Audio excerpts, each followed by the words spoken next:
ఇంకే పిల్ల పిల్ల బాబు 2 నిమిషాలే 2 నిమిషాలు కూడా లేదు పిల్ల. ఇక వీళ్ళిద్దరు ఆడుకుంటున్నారు.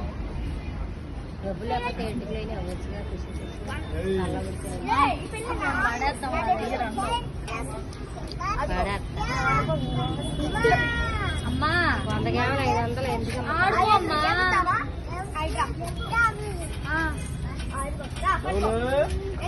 దొవి ఒక్కటే ఎంజాయ్ చేస్తాం. అమ్మ రే చిన్నగా చిన్నగా భయపడింది.